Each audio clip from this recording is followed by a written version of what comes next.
అంబేద్కర్ జయంతి సందర్భంగా తెలంగాణ బీజేపీ కార్యాలయంలో కేంద్ర మంత్రి కిషన్ రెడ్డి మాట్లాడుతున్నారు. లైవ్ లో చూద్దాం.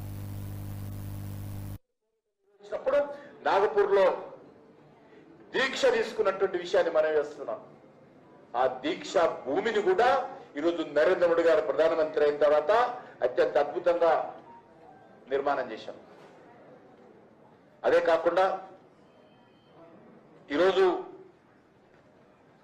ఎక్కడైతే పరినిర్వాణ భూమి అంటామో, ఢిల్లీలో ఏ ఇంట్లో అయితే ఉండి రాజ్యాంగానికి రూపకల్పన చేశాడో, ఏ ఇంట్లో వారు చివరి శ్వాస వదిలాడో ఆ యొక్క భవనాన్ని కూడా అద్భుతంగా ఈరోజు చారిత్రక సాంస్కృతిక కేంద్రాలుగా నిర్మాణం చేశారు.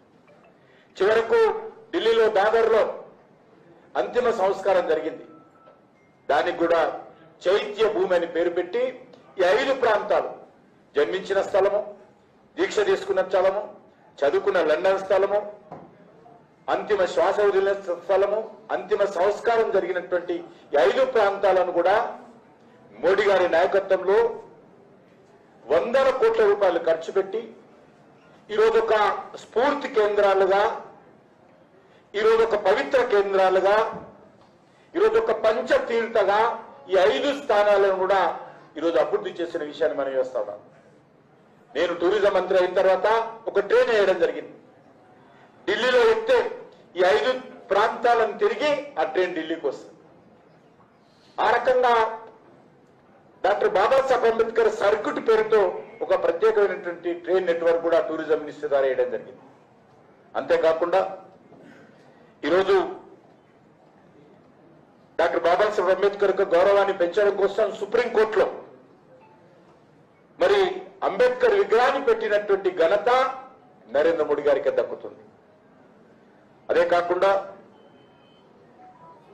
ప్రపంచంలోనే అతిపెద్ద డాక్టర్ బాబాసాహెబ్ అంబేద్కర్ విగ్రహము ఈరోజు ముంబైలో భారతీయ జనతా పార్టీ ప్రభుత్వం పెట్టబోతుందనే విషయాన్ని ఈ సందర్భంగా మనం చేస్తాము.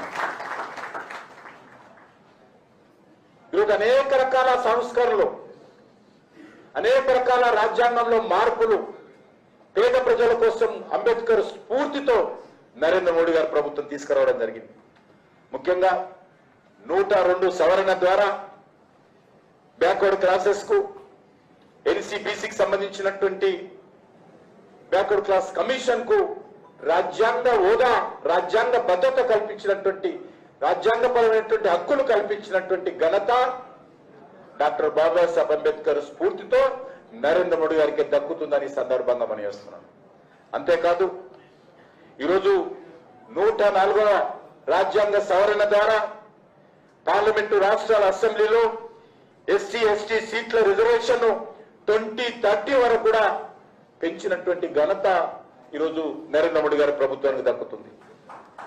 అంతేకాకుండా ఈరోజు 106వ సవరణ ద్వారా మహిళలకు మరి 33% రిజర్వేషన్ డాక్టర్ బాబాసాహెబ్ అంబేద్కర్ స్ఫూర్తితో కల్పించారు. ఆ రోజు డాక్టర్ బాబాసాహెబ్ అంబేద్కర్ రాజ్యాంగాన్ని రూపకల్పన చేసినప్పుడే మహిళలకు రిజర్వేషన్ ఇస్తాంటే అడ్డుకున్నారు. కానీ ఈరోజు నరేంద్ర మోడీ గారి నాయకత్వంలో 75 సంవత్సరాల తర్వాత ఆనాటి డాక్టర్ బాబాసాహెబ్ అంబేద్కర్ కళ మహిళలకు 33% రిజర్వేషన్ ఇవ్వాలనేటువంటి నిర్ణయాన్ని సాకారం చేసినటువంటి ఘనత నరేంద్ర మోడీ గారి ప్రభుత్వానికి, భారతీయ జనతా పార్టీకి దక్కుతుందని మనం వేస్తాం. ఈరోజు అనేక రకాల పథకాలు ఈరోజు మనం చూస్తా ఉన్నాం. అనేక రకాల ప్రభుత్వ పథకాలు పేదవాళ్ళలో అతి పేదవాళ్ళకు అందించేటువంటి కార్యక్రమం, పేదవాళ్ళకు అన్యాయం జరగకుండా చూసేటువంటి కార్యక్రమం. కాంగ్రెస్ పార్టీ ప్రధానమంత్రి చెప్పాడు, ఢిల్లీలో 100 రూపాయలు పంపిస్తే పేదవాడికి 17 రూపాయలే అందుతున్నాయి. కానీ మోడీ గారు ప్రధానమంత్రి అయిన తర్వాత డిజిటల్ యుగం తీసుకొచ్చి కేంద్ర ప్రభుత్వం కానీ ఏ ప్రభుత్వాలు కానీ 100% పేదవాళ్లకు లబ్ధి చేకూరే విధంగా డాక్టర్ బాబాసాహెబ్ అంబేద్కర్ స్ఫూర్తితో ఈరోజు నరేంద్ర మోడీ గారి ప్రభుత్వము ఈ యొక్క కార్యక్రమాలను కొనసాగిస్తుందనే విషయాన్ని మనం వేస్తాం. అంతేకాకుండా ఈరోజు మన అందరం కూడా మరి గుర్తుపెట్టుకోవాల్సిన అవసరం ఉంది. డాక్టర్ బాబాసాహెబ్ అంబేద్కర్ అంటే పడవ కాంగ్రెస్ పార్టీ, కానీ ఆయన రాజ్యాంగాన్ని రూపకల్పన చేసినటువంటి రాజ్యాంగ ప్రతిని మాత్రము చేతిలో పట్టుకొని తిరుగుతాడు. ఏ రోజు కూడా రాహుల్ గాంధీ మరి రాజ్యాంగానికి సంబంధించినటువంటి ఒక్క పేరు కూడా చదివినట్టు లేదు. రాజ్యాంగం గురించి అవగాహన లేదు, దేశం గురించి అవగాహన లేదు, దేశ ప్రజల గురించి అవగాహన లేదు. చివరకు తన కాంగ్రెస్ పార్టీ ఏ రకంగా భారత రాజ్యాంగాన్ని అవమానం చేసిందో, అపవిత్రం చేసిందో, తూట్లు పొడిచిందో రాహుల్ గాంధీకి తెలియదు. ఏ రకంగా రాజ్యాంగ రూపకల్పైనటువంటి డాక్టర్ బాబాసాహెబ్ అంబేద్కర్ అవమానం చేసిందో రాహుల్ గాంధీకి తెలియదు. కానీ ఈరోజు రాజ్యాంగ పుస్తకాన్ని పట్టుకొని పార్లమెంటులో బయట బహిరంగ సభల్లో ఆయన విమర్శలు చేస్తాం. అందుకే భారతీయ జనతా పార్టీ కార్యకర్తలుగా భారతీయ జనతా పార్టీ ఏదైనా చెప్తే మనస వాచ నమ్మితేనే మాట్లాడతాం. ఏదైతే చెప్తామో అదే చేస్తాము, ఏదైతే చేస్తామో అదే చెప్తాము. భారతీయ జనతా పార్టీ కాంగ్రెస్ పార్టీ ఏదైతే చెప్పుతుందో అది చెయ్యదు. ఇంతెందుకు ఇటీవలనే మన దగ్గర గ్యారంటీల పేరుతో అనేక హామీలు ఇచ్చారు. ఏ ఒక్క గ్యారంటీ అమలు చేసే పరిస్థితి లేదు. ఈరోజు రేవంత్ రెడ్డి దేశమంతా తిరిగి భారతీయ జనతా పార్టీ మీద విమర్శిస్తున్నాడు, బ్రిటిష్ వాళ్ళతో పోలుస్తున్నాడు భారతీయ జనతా పార్టీని. ఈరోజు ప్రజల దృష్టి మళ్లించేటువంటి కార్యక్రమం దేశంలో రాష్ట్రంలో కాంగ్రెస్ పార్టీ చేస్తాం. దేశంలో భారతీయ జనతా పార్టీ నేతృత్వంలో ఏవైతే అభివృద్ధి కార్యక్రమాలు చేపట్టానో, ఏదైతే 2047లో డాక్టర్ బాబాసాహెబ్ అంబేద్కర్ కలలు కన్నటువంటి రాజ్యాంగాన్ని మరి ఈరోజు ఆధారంగా ఈ దేశం అభివృద్ధి జరగాలని కోరుకుంటున్నాము. అన్నిటికంటే ముఖ్య విషయం ఏంటంటే రాజ్యాంగం రూపకల్పనలో పేదవాళ్లకు న్యాయం జరగాలని కోరుకున్నారు.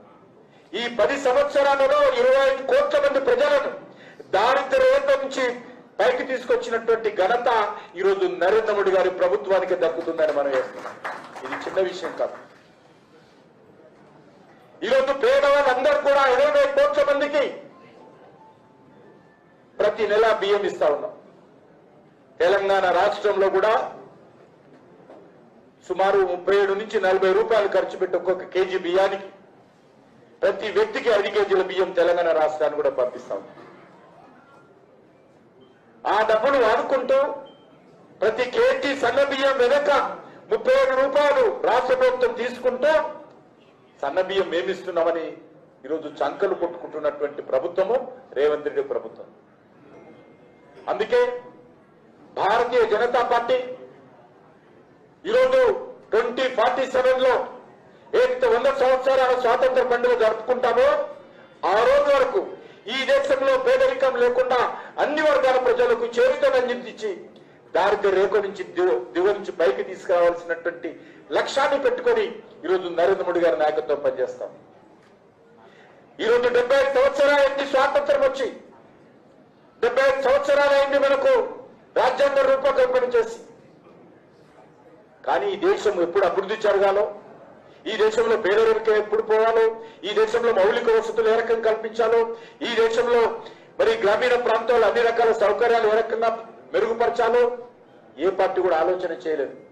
కానీ ఒక నరేంద్ర మోడీ గారే ఈరోజు ఒక లక్ష్యంగా తీసుకొని డాక్టర్ బాబాసాహెబ్ అంబేద్కర్ స్ఫూర్తితో 2047 లోపల ఈ దేశం అన్ని రకాలుగా అభివృద్ధి జరగాలి, ఈ దేశంలో పేదరిక నిర్మూలన జరగాలి, ఈ దేశంలో మౌలిక వసతులు కల్పించాలి, ప్రపంచ దేశాలతో పోటీ పడాలి, ఈ దేశంలో ఉన్నటువంటి ప్రతి వ్యక్తి కూడా తల ఎత్తుకొని గౌరవంగా నిలబడాలి, దోపిడీ లేనటువంటి వ్యవస్థ రావాలని చెప్పి ఈరోజు నరేంద్ర మోడీ గారు 2047లో అభివృద్ధి చెందినటువంటి దేశంగా, ఒక డెవలప్డ్ కంట్రీగా, ఒక వికసిత్ భారత్ గా డాక్టర్ బాబాసాహెబ్ అంబేద్కర్ స్ఫూర్తితో మనం ముందుకెళ్లాలని నిర్ణయం తీసుకున్నాం.